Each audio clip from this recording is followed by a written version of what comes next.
अस्सलामुअलैकुम, मैं हूं शुमाइला नवाज। हेडलाइंस के बाद बुलेटिन के आगाज में जिक्र करते हैं सिंध में बल्दियाती इलेक्शन के दूसरे मरहले का। कराची डिवीजन और हैदराबाद जिला में कल बल्दियाती इलेक्शन होंगे या नहीं, गैर यकीनी सूरत हाल ताहाल बरकरार है। सिंध हुकूमत की एक बार फिर कराची और हैदराबाद में बल्दियाती इलेक्शन कराने से माजरत 15 जनवरी के बल्दियाती इलेक्शन मुलतवी करने की फिर सिफारिश कर दी। इलेक्शन कमीशन को एक और मरासला भेज दिया गया जिसमें कहा गया है कि मुमकिन दहशतगर्दी के खदशात को रद्द नहीं किया जा सकता। इलेक्शन के लिए आर्मी और रेंजर्स की मतलूबा तादाद मुयसर नहीं होगी। सिंध हुकूमत की जानिब से ये भी मौक़िफ़ इख्तियार किया गया है कि 12 जनवरी को हैदराबाद कराची की हल्का बंदियां ख़त्म कर दी गई हैं। कानून के तहत अब नई हल्का बंदियां लाजमी हैं, इसलिए बल्दियाती इंतखाबात नई हल्का बंदी तक मुमकिन ही नहीं है।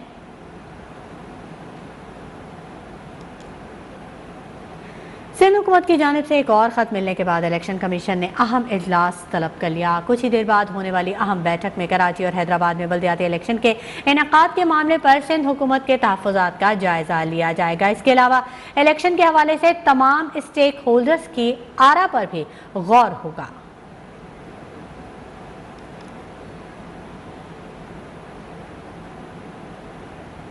खबर दें, कराची, हैदराबाद और ठट्ठा में बल्दियाती इंतखाबात से मुतल्लिक GHQ ने तमाम पोलिंग स्टेशन पर फौज और रेंजर्स की स्टैटिक तैनाती से माजरत कर ली। Secretary election commission Umar Hamid को वजारत दाखिला का खत मौसूल हो गया। GHQ के मुताबिक इतनी बड़ी तादाद में स्टैटिक तैनाती मुमकिन ही नहीं है। वजारत दाखिला ने हसास और इंतहाई हसास पोलिंग स्टेशन पर FC की तैनाती की हिदायत कर दी है। वजारत दाखिला के मुताबिक तैनाती की तारीख और इलाका सिंध हुकूमत, इलेक्शन कमीशन, फ्रंटियर कांस्टेबलरी के साथ मशावरत से तय करेंगे।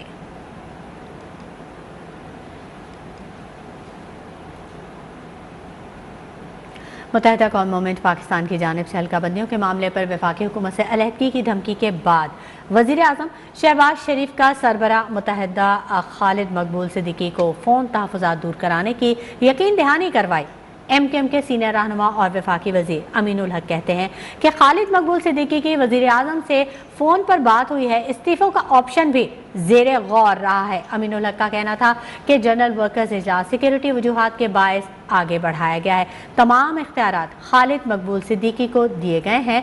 जरदारी साहब से भी बात हुई है कि वज़ीर आज़म से भी गुफ्तगू हुई है, खालिद मकबूल भाई की आसिफ अली जरदारी साहब से भी बातचीत हुई है।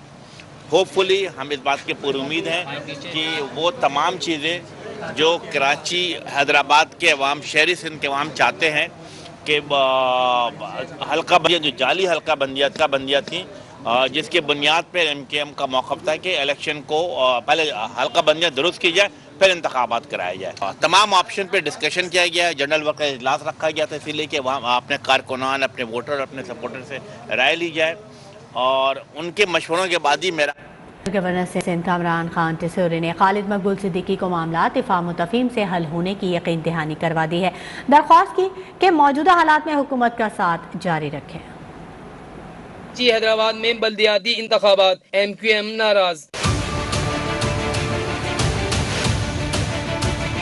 ज़राए के मुताबिक कराची में रात गए गवर्नर सिंध कामरान टिसोरी से MQM के सरबराह खालिद मकबूल सिद्दीकी ने वफ्द के हमरा मुलाकात की। खालिद मकबूल सिद्दीकी ने बल्दियाती इंतखाबात से मुतालिक राब्ता कमेटी के फैसलों और PDM रहनुमाओं के साथ होने वाली बातचीत से आगाह किया। गवर्नर सिंध ने खालिद मकबूल सिद्दीकी को आसिफ अली जरदारी से होने वाली बातचीत से आगाह किया। कामरान टिसोरी ने खालिद मकबूल सिद्दीकी को मामलात इत्तेफाक तफहीम से हल होने की यकीन दहानी कराई और दरख्वास्त की कि मौजूदा हालात में हुकूमत का साथ जारी रखें। गवर्नर सिंध का कहना था कि सिक्योरिटी खदशात पर बल्दियाती इंतखाबात मुलतवी हो सकते हैं। बल्दियाती इंतखाबात के हवाले से रात गए पाकिस्तान पीपल्स पार्टी का मशावरती इजलास भी हुआ। कराची बिलावल हाउस में मुनक़िदा इजलास में होने वाली मशावरत से मुतल्लिक MKM को आगाह किया जाएगा। पीपल्स पार्टी ज़राए के मुताबिक फैसलों पर MKM को एतमाद में लिया जाएगा।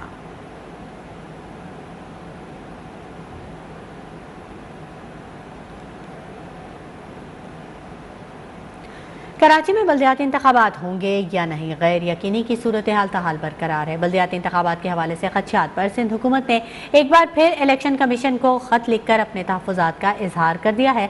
उधर MKM को मनाने की साबिक सदर आसिफ अली जरदारी मैदान में हैं। गुज़िश्ता रात सरबराह MKM खालिद मकबूल सिद्दीकी से टेलीफोनिक राब्ते में MKM के खदशात दूर करने की कोशिश की गई, जिसके बाद MKM की राब्ता कमेटी और पीपल्स पार्टी की सीनियर क़यादत ने अलग अलग इजलास बुलाया।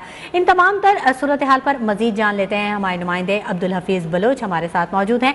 हफीज़ बलोच, अपडेट कीजिएगा।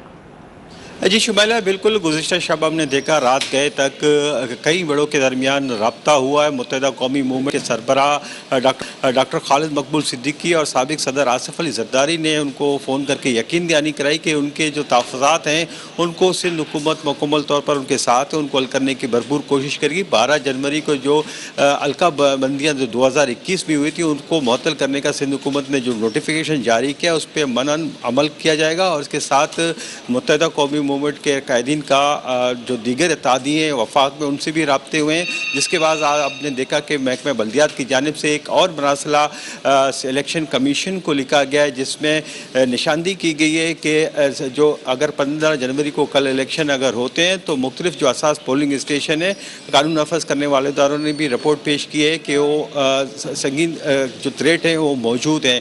तमाम फ़ौज और रेंजर्स के जो एहलकार हैं वो मतलूबा तादाद में उन्हें मैसर नहीं है।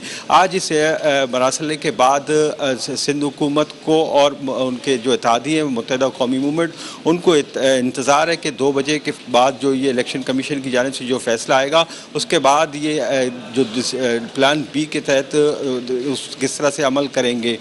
ताहम इनको इंतज़ार है कि मुत्तहिदा कौमी मूवमेंट को कि इलेक्शन कमीशन सिंध हुकूमत के इस फैसले पर अमल करेगा या जो बल्दियाती इलेक्शन कल होने जा रहे हैं उसका ऐलान करेगा। जी बहुत शुक्रिया हफीज़ बलोच तफसीली अपडेट करने के लिए। कराची में बल्दियाती इंतखाबात के हवाले से गैर यकीनी सूरत हाल ताहाल बरकरार है।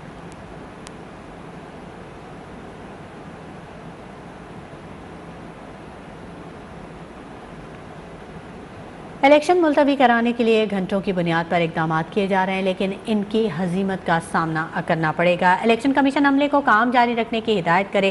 अमीर जमात इस्लामी कराची हाफिज नईमुर रहमान की मीडिया से गुफ्तगू, उनका ये कहना था कि आप इतने पॉपुलर हैं तो इलेक्शन से क्यों भाग रहे हैं। रोजाना की बुनियाद पर बल्कि घंटों की बुनियाद पर वो इक़दाम कर रहे हैं और घंटों की बुनियाद पर उन्हें हजीमत का सामना करना पड़ रहा है। मैं अब तक इलेक्शन कमीशन ने जो मौक़िफ़ इख्तियार किया है उसका खैर मकदम करता हूं। अलबत्ता इलेक्शन कमीशन से ये मुतालबा करता हूं कि इस तरह की चीजें ये कर ही इसीलिए रहें ताकि ये इलेक्शन के अमल को भी अपनी मर्जी से सबूताज करके रिजल्ट हासिल करने की कोशिश करें। तो जमात इस्लामी ने बल्दियाती इंतखाबात मुलतवी कराने के खिलाफ तौहीन अदालत की दरख्वास्त करने का फैसला कर लिया है। दरख्वास्त सिंध हाई कोर्ट में दायर की जाएगी। अहम खबर, जमात इस्लामी ने बल्दियाती इंतखाबात मुलतवी कराने के खिलाफ तौहीन अदालत की दरख्वास्त दायर करने का फैसला कर लिया है। जमात इस्लामी की जानिब से अहम इकदाम, जमात इस्लामी का तौहीन अदालत की दरख्वास्त दायर करने का फैसला। दरख्वास्त कुछ ही देर में दायर की जाएगी। वकील जमात इस्लामी का ये कहना था बल्दियाती इलेक्शन मुलतवी कराने की कोशिश, जमात इस्लामी ने बल्दियाती इंतखाबात मुलतवी कराने के खिलाफ तौहीन अदालत की दरख्वास्त दायर करने का फैसला कर लिया है। शौकत कुराई हमारे नुमाइंदे हमारे साथ मौजूद हैं। इस अहम खबर की मजीद अपडेट उनसे हासिल कर लेते हैं। शौकत कुराई, अपडेट कीजिएगा।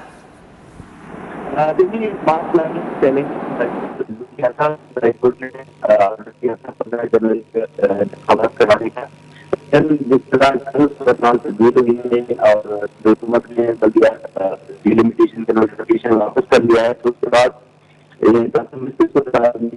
होंगे या नहीं होंगे।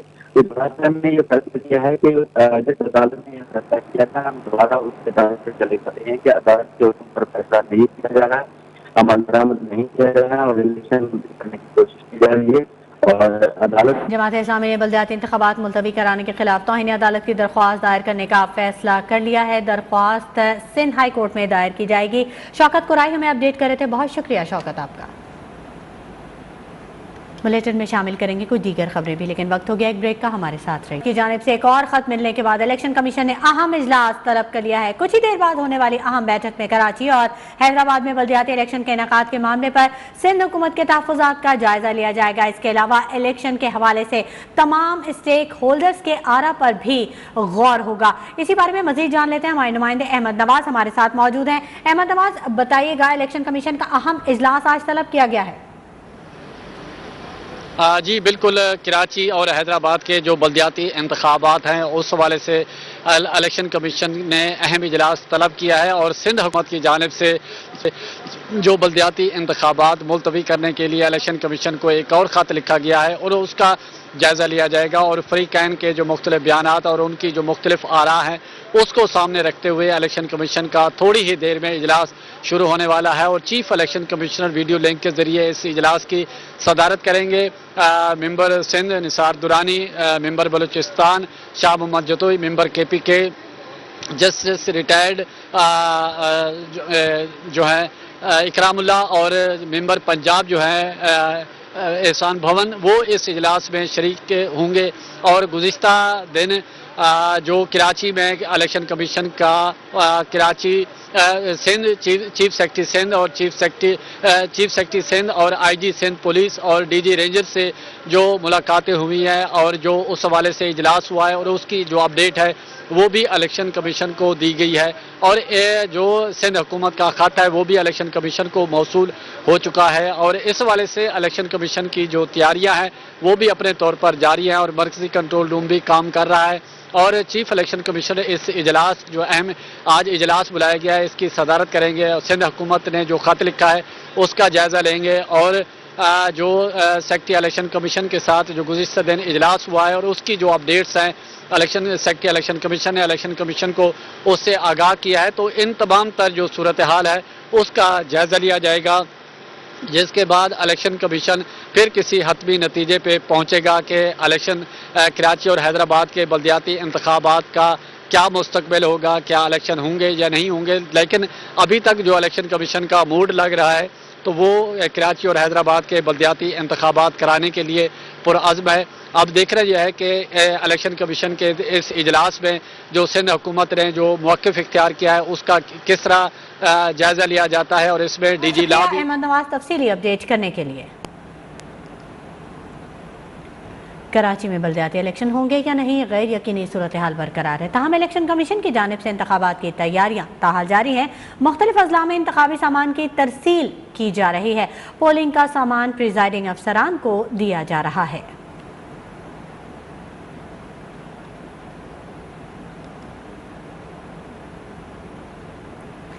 इलेक्शन कमीशन की सिंध में बल्दियाती इंतखाबात की तैयारियां। हैदराबाद डिवीजन में पोलिंग के सामान की तरसील का आगाज़ कर दिया गया है। जामशोरों के 428 पोलिंग स्टेशन हैं जिन पर इंतखाबी सामान की तरसील जारी है। बदीन में भी अमले को पोलिंग का सामान दिया जा रहा है। इलेक्शन कमीशन की सिंध में बल्दियाती इंतखाबात की तैयारियां जारी हैं। हैदराबाद डिवीजन में पोलिंग के सामान की तरसील का आगाज़ कर दिया गया है, जबकि जामशोरों के 428 पोलिंग स्टेशन हैं जहाँ पर इंतखाबी सामान की तरसील का अमल जारी है और बदीन में भी अमले को पोलिंग का सामान दिया जा रहा है।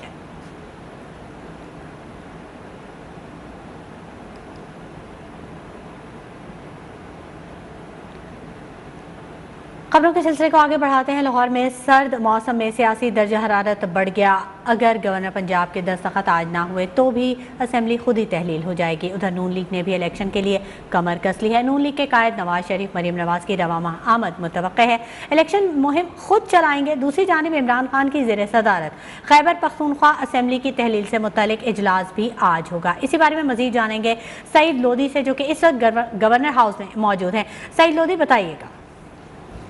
जी, लाहौर में सर्द मौसम के बावजूद जो है सियासी दर्जा हरारत इंतहाई जो है वो हाई है और आज जो है गवर्नर पंजाब जो है उस समरी के ऊपर जो है दस्तखत कर देंगे जो पंजाब असम्बली तहलील करने के हवाले से चीफ मिनिस्टर पंजाब ने उनको भिजवाई थी। अगर आज वो इसके ऊपर साइन नहीं करते तो असम्बली है खुद ब खुद तहलील हो जाएगी।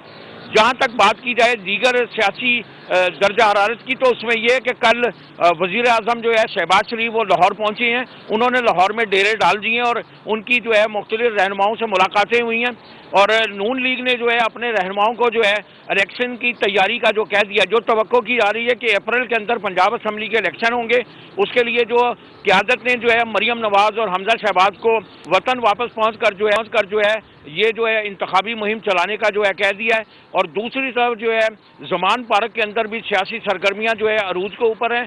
इमरान खान जो है वो इजलासों की सदारत कर रहे हैं और आज एक अहम इजलास जो है केपी के असम्बली तहलील करने के हवाले से जो होने जा रहा है, जिसमें इमरान खान जो है जो केपी के जो वज़ीर आला महमूद खान आज अपने अरकान के साथ और काबीना के साथ उनसे मुलाकात करेंगे और तवक्को की जा रही है कि 1 रोज 2 रोज के अंदर जो है केपी की असम्बली तहलील करने के लिए भी समरी जो है गवर्नर जो है केपी को भिजवा दी जाएगी। इस वक्त जो है पारा जो है इंतहाई हाई है और जहां पर जो है सियासी जो है गहमा गहमी और लाहौर इस वक्त जो है सियासी सरगर्मियों का गढ़ बन चुका है।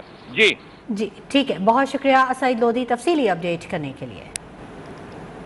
वक्त को आगे बढ़ाते हैं। वफाकी वज़ीर दाखिला राना सनाउल्लाह ने कराची और हैदराबाद में बल्दियाती इंतखाबात के मामले पर तसादुम का खदशा जाहिर कर दिया। एक बयान में राना सनाउल्लाह ने कहा कि सिंध में कल बल्दियाती इंतखाबात के इनेकाद पर सियासी जमातों में इख्तलाफात ने तशवीशनाक सूरत हाल इख्तियार कर ली है। कोई एक छोटा सा वाक़या कराची और हैदराबाद में किसी बड़े हादसे का सबब भी बन सकता है। 2 सियासी जमातें बल्दियाती इंतखाबात 15 जनवरी को करवाने के हक में हैं तो 2 इसकी मुखालिफ हैं।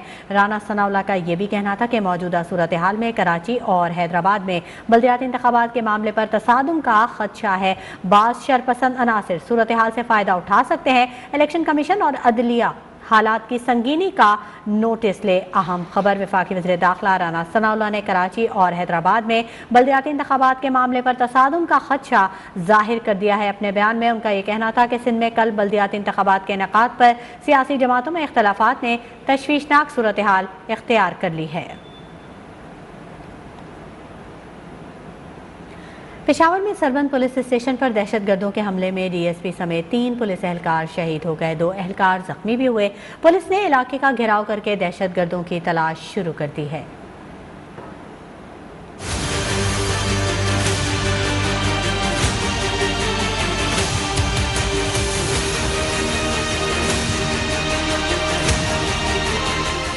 पेशावर में अमन के दुश्मनों का एक और वार सरबंद थाने पर हमला कर दिया।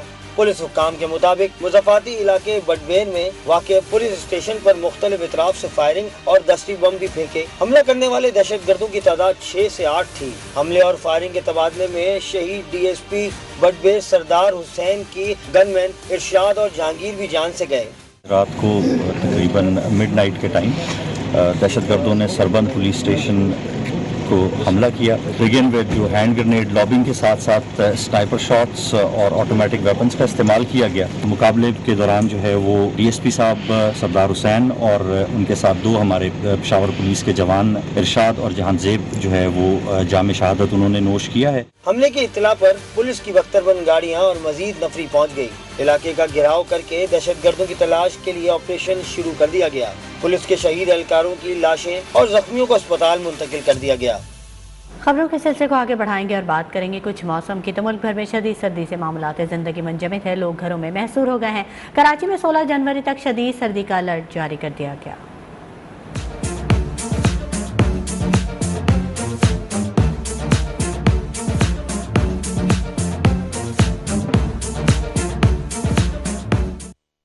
कराची से कश्मीर जाड़े का राज, निज़ाम ज़िंदगी मफलूज। कराची में चलने वाली साइबेरियन हवाओं ने शहरियों को घरों में महसूर कर दिया। महकमा मौसमियात के मुताबिक 3 रोज में तेज़ हवाएं चल सकती हैं। मैदानी वसाइली इलाकों में पारा 6 डिग्री तक गिरने का खदशा है। बलूचिस्तान में चमन ज़ियारत समेत दीगर मकामात पर बर्फबारी। गली मोहल्लों में जमा पानी भी बर्फ बन गया। कोयटा में भी शहरियों की कुल्फी जम गई। मामूलात ज़िंदगी शदीद मुतासिर। अशिया खुरनोश की किल्लत पैदा हो गई। खैबर पख्तूनख्वा वादी कागान के तफरीह मकामात शोगरान, कागान और नारान में दाखिला बंद। सयाहों को अलर्ट जारी। आज़ाद कश्मीर में वादी नीलम के बालाई इलाकों में शदीद बर्फबारी से ज़मीनी राब्ता मुनक़ता। उधर इस्लामाबाद, रावलपिंडी, लाहौर समेत पंजाब के बेशतर शहरों में जाड़ा जोबन पर बारिशों के बाद सर्दी ने शहरियों के कड़ाके निकाल दिए। वक्त हो गया एक ब्रेक का, हमारे साथ रहिएगा। खबरों के सिलसिले को आगे बढ़ाते हैं। आपको बताएं कि इस्लामाबाद, लाहौर, मुल्तान समेत पंजाब के मुख्तलिफ शहरों में बार एसोसिएशन के इंतखाबात में पोलिंग का अमल जारी है। पोलिंग शाम 5 बजे तक जारी रहेगी। लाहौर बार एसोसिएशन के इंतखाबात में ज़बरदस्त गहमा गहमी देखी जा रही है। बार की 10 नशिस्तों पर 39 उम्मीदवार मद्दे मुकाबिल हैं और वकला वोट डाल रहे हैं। इस्लामाबाद में 3600 से ज़ायद वकला हक़ राय दही इस्तेमाल करेंगे। सदर, नायब सदर, सेक्रेटरी और जॉइंट सेक्रेटरी की नशिस्तों पर सख्त मुकाबला मुतवक्के है। मुल्तान बार के इंतखाबात में वकला हक़ राय दही इस्तेमाल कर रहे हैं। भावलपुर डिस्ट्रिक्ट बार के इलेक्शन में वोटिंग का अमल जारी है। बार सदर की निशिस्त पर हामिद अख्तर और मोहम्मद अयाज के दरमियान कांटे का मुकाबला मुतवक्के है। बार इलेक्शन में सिक्योरिटी के सख्त इंतजाम किए गए हैं।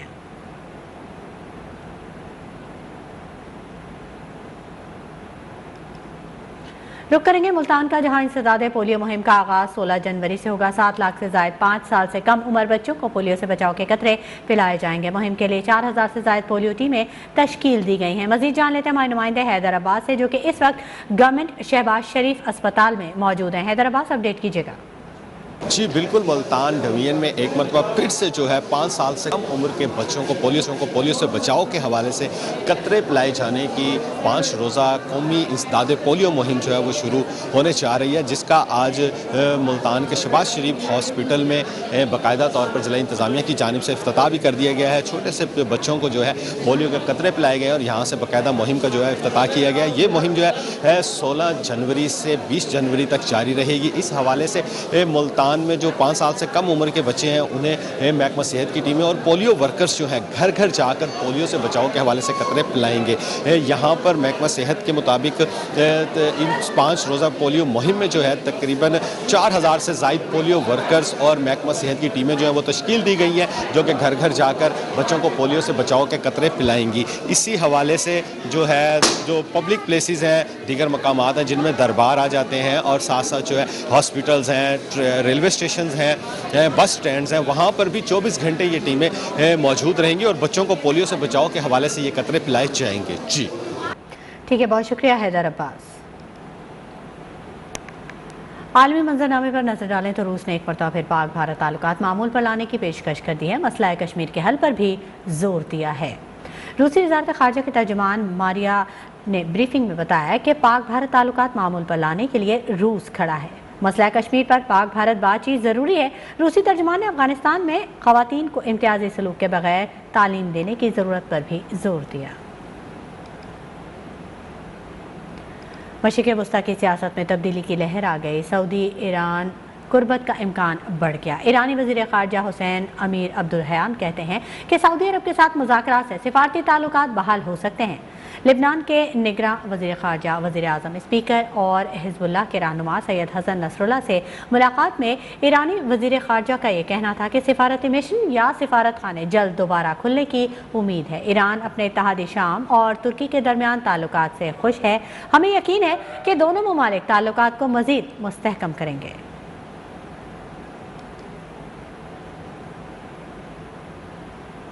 और यहाँ आपको बताएं कि खेल कूद की उम्र में आईटी की दुनिया में तहलका मचाने वाली अरफा करीम रंधावा को दुनिया छोड़े 11 बरस बीत गए। अरफा करीम ने अपनी गैर मामूली जहानत और सलाहियतों से आईटी की दुनिया में अर्ज़ पाक का नाम रोशन किया। अरफा करीम फैसलाबाद के एक नजदीकी गांव राम दिवाली में 2 फरवरी 1995 में पैदा हुई। अरफा के वालिद एक आर्मी ऑफिसर थे। नाम की तरह काम भी अरफा। अरफा ने 9 वर्ष की उम्र में 2004 में दुनिया की कम उम्र तरीन माइक्रोसॉफ्ट प्रोफेशनल होने का एजाज हासिल किया। माइक्रोसॉफ्ट कंपनी के बानी बिल गेट्स से अमेरिका में मुलाकात की और कंपनी के हेडक्वार्टर का दौरा भी किया। अरफा करीम ने दुबई के फ्लाइंग क्लब में 10 साल की उम्र में तैयारा उड़ाया और उसका लाइसेंस हासिल किया। उनका नाम गिनीज वर्ल्ड रिकॉर्ड का हिस्सा। बार्सिलोना में आईटी कॉन्फ्रेंस हुई जिसमें पूरी दुनिया के 5000 मंदूबीन शरीक हुए। पाकिस्तान से सिर्फ अरफा करीम को शिरकत का एजाज हासिल हुआ। पंजाब हुकूमत ने आईटी के फरोग के लिए कायम टावर को अरफा करीम टावर का नाम दिया और उनकी खिदमात को खराजे तहसीन पेश किया। अरफा करीम ने सदारती तमगा बराए हुस्न कारकर्दगी समेत मुतअद्दिद अवार्ड भी अपने नाम किए। होनहार बच्चियों के कारनामे पूरी कौम के लिए मशअले राह है। अरफा करीम 14 जनवरी 2012 को 16 साल की उम्र में आर्ज़ाए कल्ब के बायस वफात पा गयी। इजाज शेख, न्यूज़ 1, लाहौर। खेल के मैदान से आपको बताएं कि न्यूजीलैंड ने पाकिस्तान को होम ग्राउंड में तीसरे वनडे में 2 विकेटों से शिकस्त देकर सीरीज 2-1 से अपने नाम कर ली। सीरीज खत्म होते ही न्यूजीलैंड क्रिकेट टीम वापस रवाना हो गई। ऑस्ट्रेलिया, इंग्लैंड के बाद न्यूजीलैंड ने भी पाकिस्तान को होम ग्राउंड पर पछाड़ दिया। And the New Zealanders take out the series. Toss जीतकर पाकिस्तान ने पहले बैटिंग की। शान मसूद 0 पर पवेलियन लौटे। कप्तान बाबर आजम भी उम्मीदों पर पूरा न उतरे। 4 रन बनाकर ही चलते बने। Oh, that's a lovely shape again. Oh, he's stumped. He's picked him up with a great delivery here. तीसरी विकेट पर फखर जमान और मोहम्मद रिजवान ने 154 रन की शराकत बनाकर पोजीशन कुछ बेहतर की। रिजवान 77 रन बनाकर आउट हुए। फखर जमान 101 रन बनाकर रन आउट हो गए। Got him, Googly. Oh. मुकर्ररा ओवर्स में पाकिस्तानी टीम 280 रन बना सकी। ग्लेन फिलिप्स ने 63 रन की धुआंधार इनिंग्स खेलकर मैच का पासा ही पलट दिया। 281 रन का हदफ 8 विकेटों पर बासा ने 49वें ओवर में पूरा किया। कप्तान केन विलियमसन 53 और डेविन 52 रन बनाकर आउट हुए। न्यूजीलैंड के Glenn Phillips man of the match और डेविन सीरीज के बेहतरीन खिलाड़ी करार पाए। न्यूज बुलेटिन से फिलहाल इतना ही। मजीद खबरों और अपडेट्स के लिए आप विजिट कीजिए हमारी वेबसाइट news1.tv। न्यूज़1 के साथ रहिए।